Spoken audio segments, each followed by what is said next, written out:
Alright mga idol, ito't meron na naman tayong panibagong video tutorial. At ang ating gugupitan ay isang bata. Gugupitan natin siya ng high-paid kid version. Alright, let's go. Ito, kita nyo naman habang ginugupitan natin siya, meron siyang subong lollipop. Kasi dito pa sa amin, merong libreng lollipop at libreng candy para sa mga customers natin. At syempre, libre wifi na rin. Para hindi sila nainip pag halimbawa maraming pila, may mapaglilibangan sila kahit paano. At saka yung candy, mga idol, importante yan, lalo sa bata. Pag ang bata yung iyak na iyak, pag nakakita ng candy yan, medyo kumakalma yan. So, let's start! Eto, nag-umpisa na tayo, nakarating na tayo agad dito sa may no guard. Fully open, 1 inch high. Hindi na natin umpisan yung ating base kasi nalit tayo ng konti. Alright, dito na nasa 0.5 na tayo, fully open, tapos close and halfway. Yan lang, dyan na naglalaro ating guard. And then number 1 guard, fully open. Kita nyo naman, mataas ang ating gupit kasi bibigyan natin siya ng high fade. Yan. Okay, tapos number 1 guard, close and then halfway. Alright, tapos dito nag 0 na tayo. No guard, fully close yung ating no guard clipper. Yan, para magkaroon na ng blending at transition. Yan. Alright, importante rin yung meron tayong knuckle brush na para kada hagod natin, brushan natin para makita agad natin kung malinis. And then, ito, trimmer, ginagamit natin para mas luminis yung baba. Para mamaya pag nag-ahit tayo, hindi tayo mahirapan magbura ng lines. Tapos, lagyan natin ng konting sikap, no? Alright, sundot ulit tayo ng no guard, fully open.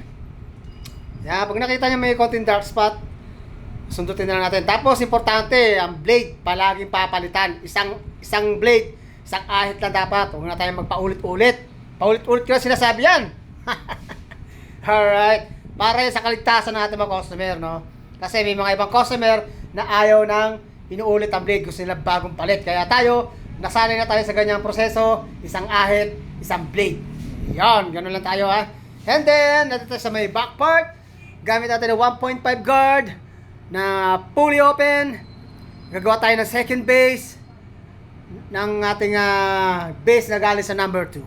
Alright, ayan. Itong batang ito, nung una, alam nyo ba, sobrang hirap gupitan ito. At saka andyan pala sa harap ng pintuan, umiiyak na to, ayaw na talaga pumasok, gusto nang umuwi, gusto na tumakbo.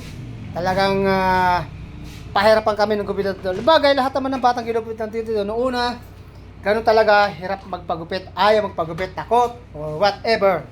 Pero ngayon, after 4 years, siya ay 4 years na ngayon, kita nyo naman, chill na, tahimik na magpagupit, relax na.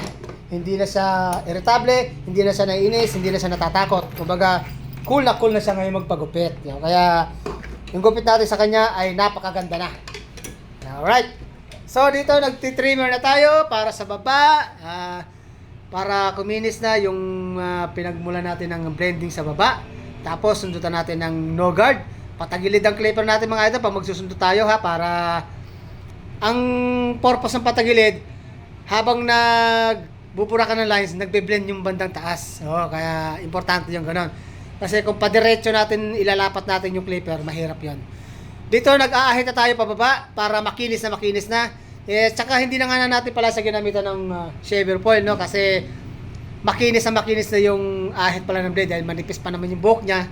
Kaya madali natin napakinis yung kanyang lower part ng kanyang ulo. And then dito na tayo sa left side. Gamit ulit tayo ng 1.5 guard. Fully open yan.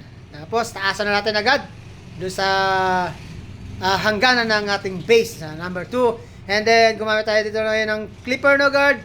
Fully open, tapos sundan agad natin ng 0.5 guard. Fully open pa rin siya, tapos close and halfway. Yan, paulit-ulit lang naman po ang proseso natin. Tatandaan na lang po para hindi kayo malito.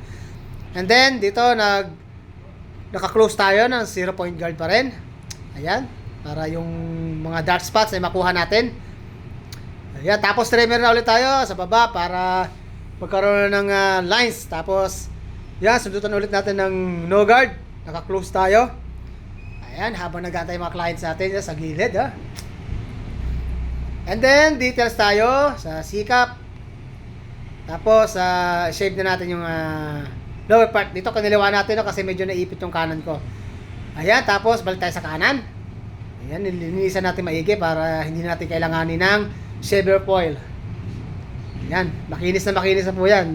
Tsaka maputi itong bata, kaya maganda tignan yung kanyang ano. Tapos dito gumamit tayo ng thinning scissor para ma-blend pa natin ng konti yung sa may bandang itaas. At mabigyan natin ng magandang transition. Ayan.